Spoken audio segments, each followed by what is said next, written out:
Okay, let's give this a try.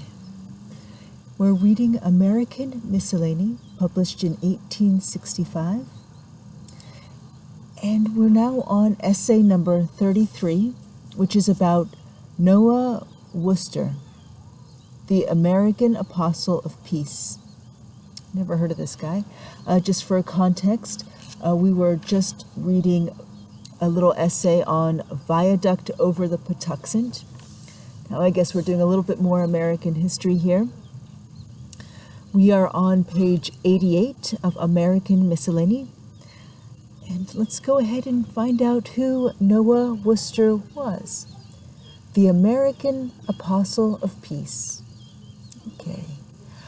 Noah Worcester, the subject of the following sketch, was born at Hollis, New Hampshire, on the 25th day of November, 1758. Hollis was then, like many New England towns which are now flourishing, an obscure place, and the roads which passed through it were marked by the axe of the woodman. A few years served to clear away the trunks and roots of trees in these thriving villages, and substitute in their place neat square houses, with at least one church with its spire pointing upwards. Noah was lineally descended from the Reverend William Worcester, who came from Salisbury in England and became minister of a church in Salisbury in Massachusetts Bay, instituted in 1638. Probably soon after his arrival from the mother country. Noah, with the beautiful simplicity and truth that marked his character, speaks of his religious impressions as of the earliest date that he could remember anything except, he adds, a burn which I received in my bosom when I was 2 years old. His opportunities of education were few and imperfect, and his services as a laborer, as he grew strong and robust, became important. A few weeks in the winter season were all that could be allowed him for school education, which was of the simplest kind, and deficient in the practical studies of grammar and geography. When he was 16, his school education wholly ceased. It is not surprising that, possessed of an ardent and active mind, he should have embraced the first change that offered, and on the commencement of the American Revolution, the ensuing spring, he joined the army as a fifer and continued 11 months in the service. He was at the Battle of Bunker's Hill, memorable both for British and Americans, who may to this day view the ground enriched by the blood of their cherished sons. His recollections of this period were vivid. Once he narrowly escaped being made prisoner. He was afterwards in the Battle of Bennington, and expressed the acuteness of his feelings in going over the battleground the day after the contest. When the term of his enlistment expired, he was solicited to remain, with offers of increased emolument, but he was heartsick of the business and persisted in quitting the camp. This was, in truth, the school in which Providence had destined him to be educated. It was here he was to learn the means of being most useful to his fellow creatures, to learn the nature of war, its vampire horrors, fattening on the blood of the fellow men, and rioting on the bed of carnage. He expressed devout gratitude to Providence, who had led him unharmed through moral dangers, but he was shocked to find how greatly the generous and tender sympathies of his nature had become weakened by the sight of human carnage. There was still, however, a living spring of sympathy in his heart. He had found a being congenial to himself, with a mind gentle and courageous as his own, a young girl who at the age of 16 was willing to pledge her faith to him, then 18, and hand in hand meet poverty and war. Another source of education now open to him, he was requested to become the teacher of the village school. He felt his deficiencies for such an office, but was resolute and determined to remove them. He devoted the intervals of the school It must be remembered that this occupied only the winter months. In acquiring such learning as was most useful and necessary, and finding it difficult to procure paper during the war, he selected pieces of white birch bark and imitated the best copies of handwriting he could find. He was fortunate enough at the age of 18 to procure a dictionary, the first he ever possessed. That which he continued in the office of a teacher 9 successive winters is a proof of how faithfully he filled it. He was married with no other prospects in life but farming in the summer and keeping school in the winter, yet peace and contentment made their home in his dwelling. At this time, he was 21 years of age and had never written any compositions on abstract subjects.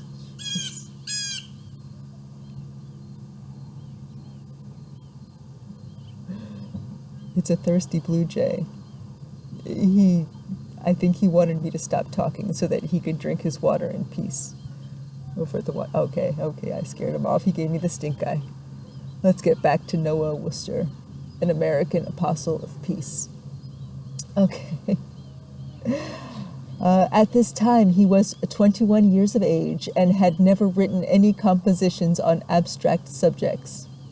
He mentions writing letters for himself and others who had friends in the army, and also when teaching, composing copies for his scholars and questions in arithmetic instead of taking them from books. His habits of reflection and inquiry were formed and led him to free discussions and even arguments on various subjects. About this period, a convention of delegates had formed a constitution for New Hampshire, his native state, which they caused to be printed and sent to the different towns with a request that such objections as should occur might be stated in writing, with reasons for their support, and forwarded to the convention at their next meeting. It's very reasonable. It was now that the treasures of his mind, which had been gradually accumulating, burst forth into spontaneous fruit. He composed an article on the subject, perfectly satisfactory to the committee and the town, and began to feel that by practice he might write to advantage. He formed the habit of examining religious subjects by writing short dissertations on different questions. He was prompted to these exercises by the quickness and activity of his mind, and for his own satisfaction. The strength of these impulses may be better comprehended by a knowledge of his situation. He had an increasing family and no means of subsistence but the labor of his own 2 hands. This was incessant. When not working on the farm, he applied himself to making shoes, which became, in fact, his recreation. The man who was to effect a revolution in public opinion in after life sat at work upon his bench, apparently wholly engaged with his all and his last, but at the end of the bench lay his lapboard, with pen, ink, and paper upon it. And when his thoughts were ripe for expression, the shoe gave place to the lapboard, and placing it upon his knees, he poured forth the eloquent thoughts that demanded utterance. Pretty nice. We have no intention of entering into the process of Mr. Worcester's theological opinions, deeply interesting as they are, and guided and developed by the faithful study of Scripture. This has been done by the ablest of pens, and though the hand that once guided it is still and consigned to the dust, the mind that impelled it still lives and will continue to influence thousands of human beings. Here we have a little asterisk and a footnote that references the Reverend Henry Ware. It says Jun period comma D, the initials DD. All right. The power of self-education is much better understood in the present day than it was at the period of Noah Worcester's life. Those who had seen the stripling grow up to manhood among them without any external advantages, yet now standing forth with a degree of moral power and dignity, were astonished. They felt he was called to do the work of his father, and many of his clerical friends urged him to become a minister. After deep reflection, he resolved to present himself for examination and was readily approved. I have never, he says, doubted the friendship or sincerity of those ministers who advised and encouraged me to become a preacher. Yet I have often doubted whether I could have given similar advice under similar circumstances. My want of education was great. I had a wife and 3 children who depended for support on the fruit of my labors. I was embarrassed by debt, by having purchased a farm at an unfavorable time during the war. I had found no leisure for regular study, and when or where I should obtain regular employment as a preacher seemed wholly uncertain. When in later years I have reflected on these several facts, it has seemed to me wonderful that wise men should have advised me to make the attempt to become a minister, and also wonderful that I was induced to comply with their advice. But doubtless God had some wise design in so ordering the event. His preaching was immediately acceptable, and in a few months he was settled at Thornton. And here, says his biographer, he fulfilled a useful and harmonious ministry of 23 years' duration. It must not be supposed that he was endowed with any rich benefice. The town was small and humble. He preached in a dwelling house or schoolhouse, and his salary was $200 a year. On this small stipend, aided by the labor of his hands, partly on the farm and partly in making shoes, he more than supported his growing family. He found the art of becoming beneficent. Many of his parishioners could ill afford to pay their proportion of the small sum, and when the time for collecting it drew near, to the poorer ones he gave a receipt in full, relinquishing all claims upon them. When a hard season came and there was no provision for a winter school, he threw open the door of his house, invited the children to his study, and gave them regular and daily instruction. With all these wearing occupations, the activity of his mind was constant. He entered with interest into the subjects which engaged public attention, studied with pen in hand, writing down his thoughts, and publishing in the public journals. His publications early attracted attention, and the obscure minister of an obscure place began to be heard in the circles of the learned and affluent. In the midst of this scene of prosperity, for such in truth it might be termed, their few and simple wants having made their means a competency, domestic love and harmony shedding its happy influence within their humble dwelling, and the gentle mistress of the house, like our first mother, amid fruits and flowers making a paradise of home, amid all this there came a sad reverse. Mr.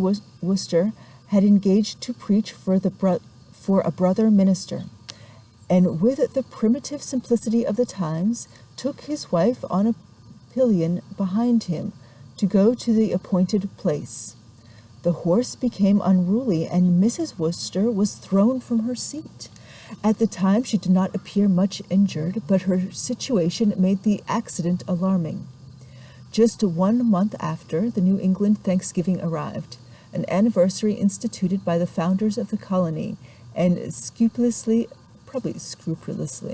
observed to this day by their descendants. As it is an observance peculiar to New England, it may not be amiss to say a word on the subject.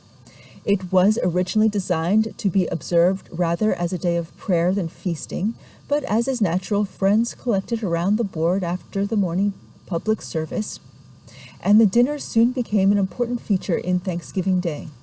At this period of Mr. Worcester's ministry, it had become one of recreation as well as public devotion, and many joyful hearts were saddened as they heard on their way to church that the wife of the minister was ill and not expected to live an hour. "It was a blustering November day," said his daughter, "and I never hear the wind blowing and whistling without remembering it."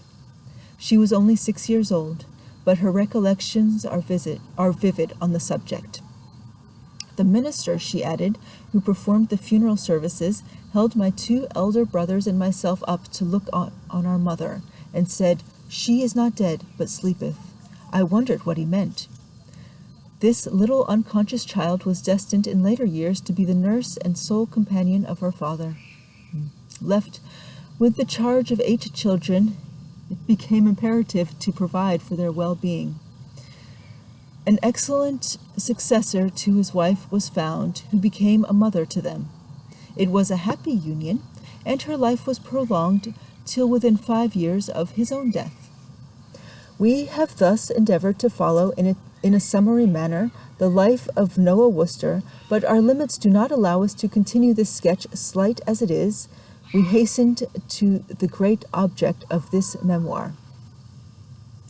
In 1813, he removed to Brighton, in the vicinity of Boston, at the solicitation of 4 clergymen of the highest respectability, to edit a periodical called The Christian Disciple. The character of this work was one of gentleness, candor, and charity. The Disciple, says Dr. Ware, as it came forth with its monthly burden to the church, might remind one of the aged disciple John, who is said from Sabbath to Sabbath to have risen before the congregation to repeat this affectionate exhortation: "Little children, love one another." His mind had long been revolving the great subject of war. At first, he says, my views were perplexed, dark, and confused, but the War of 1812 between Great Britain and the United States operated with him an entire conviction, and in 1814 he wrote a solemn review of the custom of war. This, says his biographer, was the most successful and efficient pamphlet of any period. It has been translated into many languages and circulated extensively through the world, and has been one of the chief instruments by which the opinions of society have been affected in the present century. It found a response in every heart. The world was wearied with battles, and enough were found in every country to repeat and enforce its doctrines. The Massachusetts Peace Society was formed, and the publication, The Friend of Peace, began in 1819 and was continued in quarterly numbers for 10 years. Noah Worcester devoted his talents to this work. The revolution it created in society sufficiently proves its power and richness. It was full of variety and argument, and enlivened with a quaint shrewdness of remark and a gentle humor, which just opened upon the reader like the quiet heat of a summer's day twilight, and then disappeared. It is on this ground, as the apostle of peace, that we consider him one of the most remarkable men of the age, and one worthy to be known to our readers. He carried the world perceptibly forward. He opened a new era in its history. He made the abolition of war practicable by reasoning and demonstration. To circulate pacific opinions in his own country, he considered but a small part of his work. He wrote to the Emperor Alexander of Russia and received an answer dated St. Petersburg, July 4th, 1807, assuring him of his cordial approbation. We can only quote the concluding sentence: "Considering the object of your society, the promotion of peace among mankind, as one so eminently congenial to the spirit of the gospel of Jesus Christ, I have judged it proper to express these my sentiments respecting your labors in answer to your communications to me on this subject." In a letter from Prince Alexander Galitzini, we find the concluding sentence: most earnestly praying for every blessing to accompany your labor in promoting peace on earth and goodwill among men, I shall esteem it in a peculiar honor to be among the members of such a humane society. Mr. Worcester received letters from distinguished men and from foreign societies. Among the collection of letters addressed to him, it may not be uninteresting to mention one from Jean-Pierre Boyer, President of the Republic of Haiti. It is dated Port-au-Prince, the 9th of June, 1818. And 15, the year 15 of independence. So, Port-au-Prince, le 9 juin, 1818, goodness, we know that. And the 15 de l'indépendance. Let's not do that again. And breathes throughout a spirit of peace. Okay, so all these tokens of respect and approbation were encouraging to the friend of peace, and it is justly observed that by commencing a systematic enterprise against war, he set in motion an agency which unites itself with the other agencies now carrying forward the progress of man, and which are so knit together and so reciprocally strengthen each other that they make sure that the final conquest of the world. That the work is still incomplete, we see too many proofs. But have we not reason to believe that a wonderful change of opinion has taken place? The great principles of peace are well understood. The world can only be changed through its opinions. Noah Worcester set in motion that direct action which goes at once to the bottom of the subject. The active combination of peace societies throughout the Christian world, by agents and books, bear witness to the value of his labors. It was owing to his pamphlet called A Solemn Review of the Custom of War, which appeared without a name or any recommendation, that the Peace Society of Massachusetts was formed. He began his efforts, said the late Dr. Channing, in the darkest day, when the whole civilized world was shaken by conflict and threatened by military despotism. He lived to see more than 20 years of general peace, and to see through these years a multiplication of national ties, an extension of commercial communications, an establishment of new connections between Christians and learned men throughout the world, and a growing reciprocity of friendly and beneficent influence among different states, all giving aid to the principles of peace and encouraging hopes which a century ago would have been deemed insane. Noah Worcester believed that no mightier man than William Penn ever trod the soil of America, and when entering the wilderness unarmed and stretching out to the savage a hand which refused all earthly weapons in token of brotherhood and peace, he believed in the power of Christian love to subdue and control the angry passions, and his whole demeanor expressed this feeling. There was an unusual gentleness in his manner, and at the same time a dignity which at once commanded respect. He was tall and athletic in his form. As he advanced in life, his silver locks fell to his shoulders.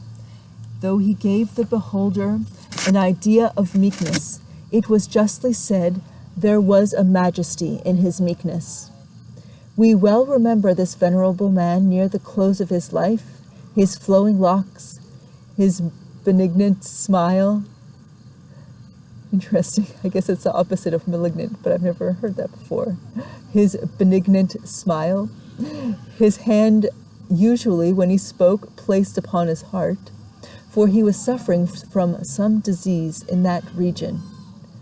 We often met him in his quiet walks in a neighboring wood, belonging to his true and constant friend, the late Gorham Parsons. His mind was impressed by the beautiful objects of nature and cultivated by poetry and music. His residence was as patriarchal as his life, and we rejoice to say that this residence has passed into the hands of the daughter before alluded to. His second wife, who seems to have been all he could wish, died 5 years before him, and he was left alone with only his unmarried daughter. She watched over him day and night, inheriting his own peculiar sweetness and gentleness, and soothing and comforting him under the infirmities of age. By her care and economy she made his means sufficient for all his wants, and gave an air of neatness and taste to the little tenement which he rented from Mr. Parsons at a low rate. He spoke of his old age as the happiest part of his life. When I visited him, says Dr. Channing, in his last years, and looked upon his serene countenance and heard his cheerful voice, and seen the youthful earnestness with which he was reading a variety of books and studying the great interests of humanity, I have felt how little of this outward world is needed to our happiness. I have felt the greatness of the human spirit, which could create itself such joy from its own resources. He closed his mortal life October 31st, 1837, aged 79 years, A monument has been erected to his memory at Mount Auburn by numerous friends. On one side is this inscription: "Blessed are the peacemakers, for they shall be called the children of God."